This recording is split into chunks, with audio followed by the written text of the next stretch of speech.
and then way down to 17 in the fourth. Aside from just shots went in, shots didn't, what was the difference you thought defensively? Well, we just, obviously we wanted to try to take the ball out of James and Russ's hands, so we did a lot of double teaming, and we were really active in the first half, getting to shooters. We had some breakdowns, getting to some in the third quarter, and that led to them getting going a little bit, and then they made some against good coverage. But we just, we stayed home a little bit more. We continued to mix our coverages in the fourth quarter, and we did a better job in the fourth, getting to shooters like we did in the first half. Frank, AD said after the first game that he needed to go quicker. That was one adjustment he could make against Houston's defense. He was 15 for 24 tonight. It seemed like he had that. What did you make of his game on both ends, and specifically on the offensive side? Yeah, he was terrific. Obviously, like you said, trying to go quicker before double teams, and we try to get the ball to him more on the move. And that allowed him to kind of catch and go. Got going a little bit, and then defensively, he just has the ability for us to stay home. Where he can play ones, and we don't have to double as much when he's matched up on some of those guys on the perimeter. So just a great two-way performance. Hey Frank, it's Dave. After game one, you stuck by Rondo and you told us all that he was going to have a positive impact on this series. What did you see out of him tonight, and did he approach game two any different than game one in your eyes? Did he approach it differently? I don't believe he approached it differently. I think he probably played a little bit better, but game one was his first game in 6 months or something like that. So you have to forgive a little bit of rust, and he has such an impact. His impact on our team is measured in swag, and just the confidence that he brings to our group. And you saw that. He was a plus 28 tonight.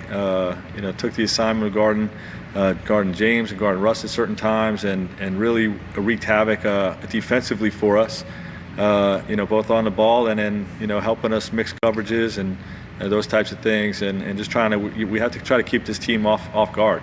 And, obviously he did a great job with that, kept his turnovers low, had a lot of assists, just a great Rondo performance.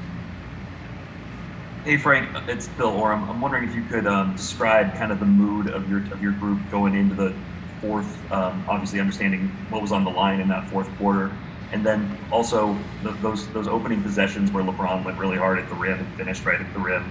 Felt like he had a little bit of that extra playoff juice. What did those possessions do to get you guys back on track? Yeah, we're at our best when he's in attack mode, and his thing offensively to mix pitches is about being in attack mode, but still beating them over the top too. And he was aggressive in both ways, and our mindset going into the fourth quarter was we had some breakdowns getting the shooters, things that we could tighten up and do better, and we understand that this team has the ability to make 5, 6, 7 threes in a row and go on big runs like we did in the third quarter, and to not overreact to that, to stay the course with what was working for us in the first half. We did that, and we were able to get our defense set and under control in the fourth. Allison? Sure. Kyle? Frank, you mentioned that Rondo hasn't played since March 10th, I guess. He also hasn't talked to us publicly during that time, but what feedback have you gotten from a guy who's trying to make that adjustment to getting back on the court after that? Like the time, what is the biggest thing that he has to do personally? He just has to find his rhythm. You know what I mean? He plays the game. He's been working extremely hard since he got back into the bubble.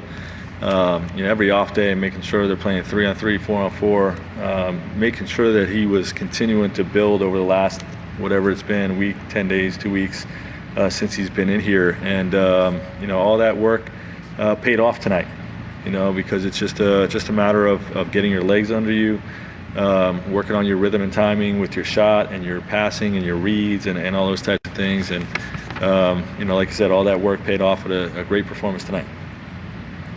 You went small a lot when you started JaVale. What was the reason? Our centers are still going to have a role in this series. And, the plan was to go with Dwight as well.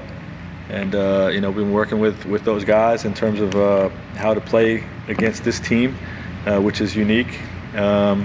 But we went on a heck of a run toward the end of the third with Markieff at the 5. The end of the first.